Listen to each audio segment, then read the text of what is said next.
This is fun. How about you grab one and crack it open? Alright, we're back for another video. Last video I revealed my 2012 Bonneville SE to you guys, and I know you might not have caught it. There's probably 4 of you that watched it, but if you didn't see it, there's a link up in the right. Okay, we're gonna restart. Alrighty guys, welcome back to another video. Today I have a helmet review for the budget buyer like myself. If you didn't catch last video, I unveiled the bike I decided to purchase with my family, the 2012 Triumph Bonneville SE. It's great so far. I am practicing in the parking lot, trying to get my maneuvers down.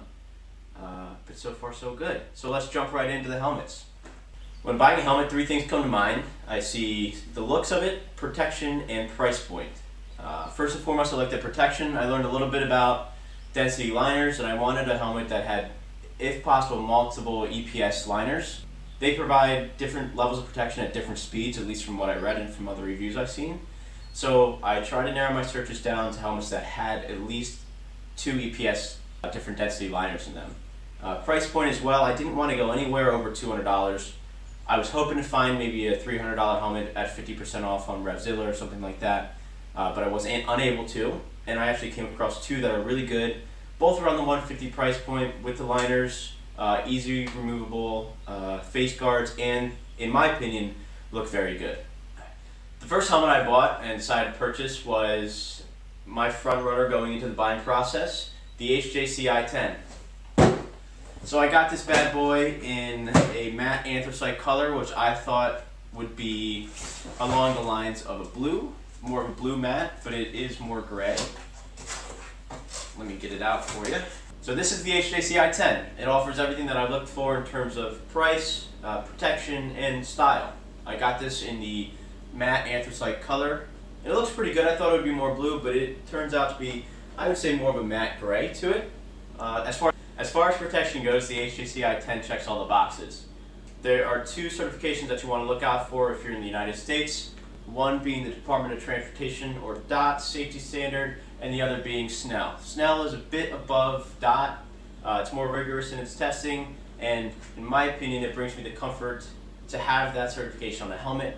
Both of the helmets that I will show you today have that. So protection is checked off. The other one, style. When you look at this helmet, it looks mean, in my opinion. I think it looks great. It's sleek. It's something that I would want to, as a young man, go out on the road in and feel comfortable on and feel confident in. General rule of thumb I like to take is when trying on a helmet, you want to wear it for around an hour and a half to really get a feel for it. Maybe there's some pressure points that develop over time that you wouldn't be able to see if you were to just try one in the store. The good thing about CycleGear.com, where I got these helmets, is their amazing return policy, so I'm able to buy 2 helmets at a time, wear them around the house and see how they feel on the head, and return them with no worries, no issues. First thing I noticed was how snug it was on my head. It felt like a truer fit than the one I was using before. Before I was using my father's helmet. It is a large helmet, so it was a little wobbly, a little loose, and I really got a feel for how a motorcycle helmet should feel with the medium sizing. It's important to look at the directions and the guidelines they use, measure your head, and get the size appropriate for you. The I-10 felt great the first time I put it on. After about 30 minutes, personally for me, it seemed to squeeze my cheeks a little bit too much, a little bit more of an uncomfortable feeling down in the lower face, and maybe a little bit of a pressure point starting to occur on the top of my head as well.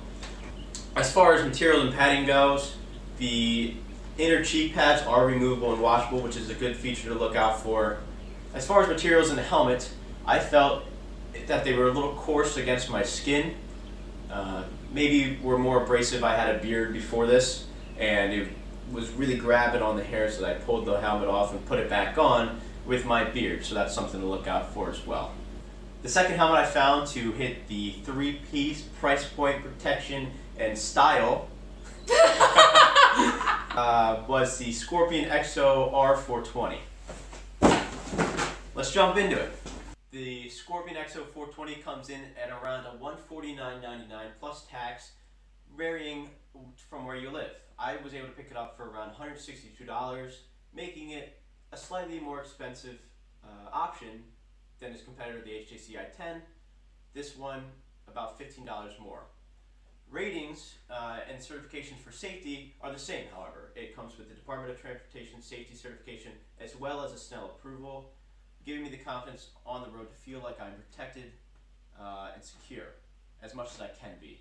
This helmet comes with a little bit of a more aggressive profile than the I-10 did.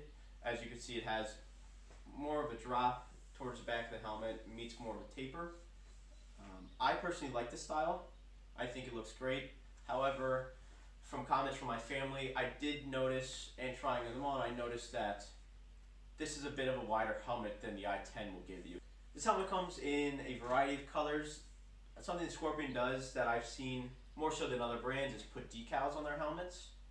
So you can get anything ranging from white to black to a solid color like this. Anything that you see and might fit your personality is probably there when it comes to Scorpion.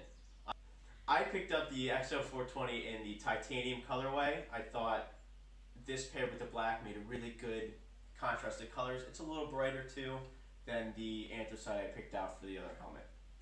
And trying this helmet on right away, I felt a difference, and I felt like this helmet just fit me a little better than the I-10. And I think this is something you'll find if you get 2 to 3 helmets.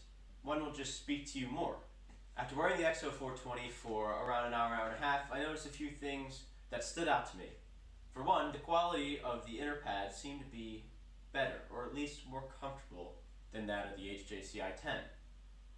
Getting the helmet on and off was a breeze for me, and it came with a nice wind guard under the chin that the HJC I-10 did not. Since the XO420 has a little bit of a wider shell, the cheek pads not cause the same issue of pushing my cheeks up that I experienced in the other helmets.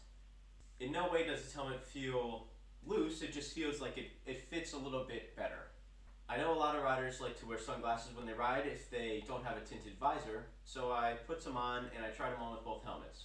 While sunglasses will work in either situation, I found that the HJC I-10 left a little more room for sunglasses and they were more of a comfortable feel. In the Scorpion, I felt a little bit of a pressure pulling the glasses up or pushing them down more on my nose.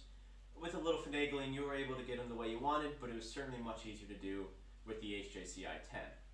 So at the end of the day, when the curtain closes, I had to choose a helmet. I had to send one back and start my journey with one of these two helmets. After a long, thoughtful 15 minutes, I chose Scorpion XO420. And you'd say, Peter, you'd think the story would end there. It does not end there, because I sent them both back. I don't want either one, and I'll tell you why. So, I decided to go with this one, but in white. That's when you change. That's when you can't do it, don't do it so fast. That's right, I chose white only because of visibility reasons. I want to be as safe as possible out there, so I'm choosing what I found statistically was the most seen helmet on the road, just a plain white helmet. This is just personal preference. It's the same helmet all throughout, just a different shell color. I hope this video helps you out a little bit, and I hope it helps you make your buy decision just a little bit more easier. This is Peter, signing off. We'll see you in the future sometime.